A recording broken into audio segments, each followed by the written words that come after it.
Hello, my name's Colby Sale. I'm Cameron Sale. We're double CS cattle here in southeast Kansas. We started selling Westway liquid feed back, it was actually 2019. We started feeding in 2018. Little backstory, we used to run a TMR mixer, and we would grind alfalfa with hay, and our alfalfa stands started running their route and getting worse, and so we knew we didn't have enough alfalfa to make it through the winter, and so we knew the local rep for Westway and reached out to him, and he got us hooked up, and really after that it's just been things almost got a lot easier. So why we didn't start selling until 2019 is because we wanted to make sure the product itself was, it kept our cows in the same condition, if not better. Breed backs and everything was kosher. We didn't want to move a product that we personally did not believe in. And so going into 2019, after we'd done all our preg checks and watched the cattle throughout the whole winter, everything was good. Body condition was great. Breed backs were great. And everything just held true. And so then we decided to start selling the product. And really it just took off from there. It took off on its own, was moving quite a bit of feed. And then I remember the conversation, Brett, our rep, he said, I think we need to try the annualized nutrition. He swore to me that they would eat the same amount of feed in a year span as what they would almost do when you fired up for the winter time. 6 months, 4 months, whatever you do in the winter, they would honestly eat about the same throughout the year. So I wanted to prove him wrong. And plus there was a lot of good study that showed what annualized nutrition can do for you. And so we did it, and he was right. I hate to admit it, but he was right. And they did, consume about the same amount in a year span as what they would do just firing them up and they're playing catch up in the wintertime. And not only that, we got even better breed back conception rates, and then just our calving time period.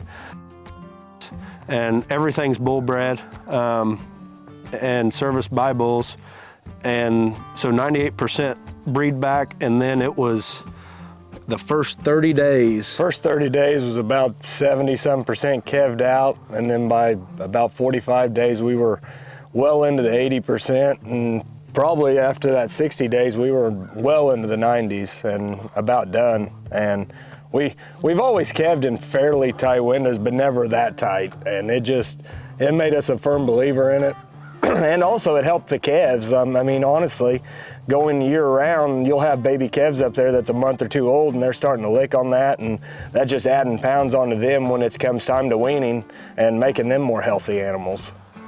And and like you say, it helps the calves, and it's everything from the standpoint of it is that cow is always working. Whether she's trying to breed, trying to raise a calf and get ready to be bred back, and then, get the calf off of her, she's trying to recondition, and she's gonna start, her colostrum will be much better for that next calf as you keep her levels up where she needs to be. And it's just one big vicious cycle of one healthy, happy cow. And the, calving in that short a window, it feeds back to all them calves being more uniform come sale barn time. They sell better. All your average weights are the same, and yeah, you don't have to cut them.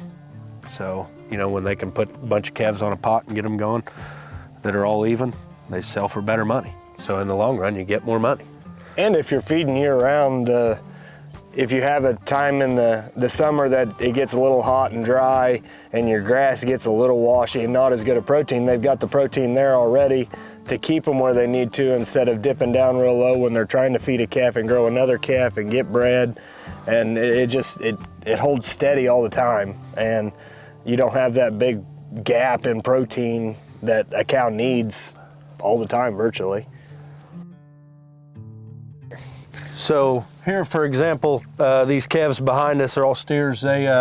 We calve around middle of February through the middle of March, and back to conception rates and just the shorten your calving window.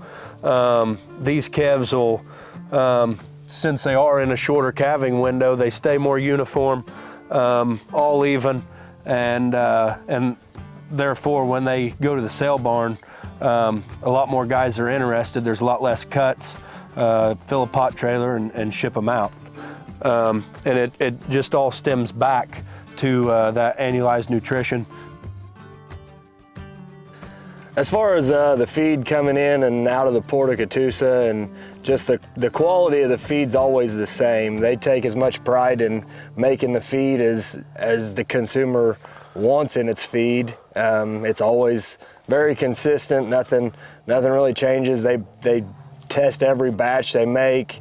As far as a timely manner, they send it up here. You can call them, and 3 or 4 days later, you'll have a load of feed ready to go. And it don't take long, and nothing gets thick and separates. It's very, very high quality product, and we've never had any issues with it. The truck drivers are always very nice and easy to work with, get their job done right, never have any issues with that. The plant guys are very good to deal with if you do have a problem, and you can take a sample and send it off, and they'll check it and make sure everything's right. And if you do have an issue, they'll work with you to get it fixed if you need it fixed. But it's been great on that aspect of things.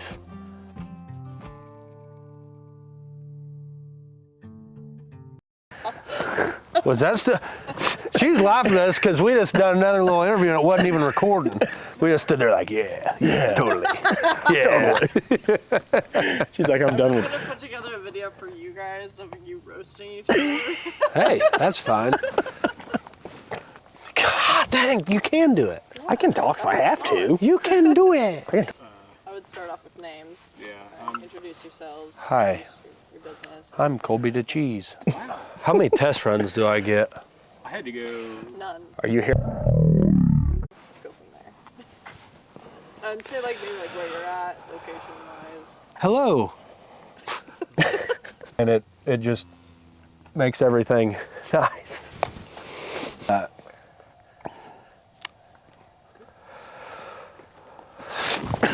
And then she'll cut out what she wants. But yeah, I think So she'll throw the whole thing away when it's all said and done. No joke. Do I start with hello? Hi? Yeah. Hi. Hello. Why is this so hard? I don't know.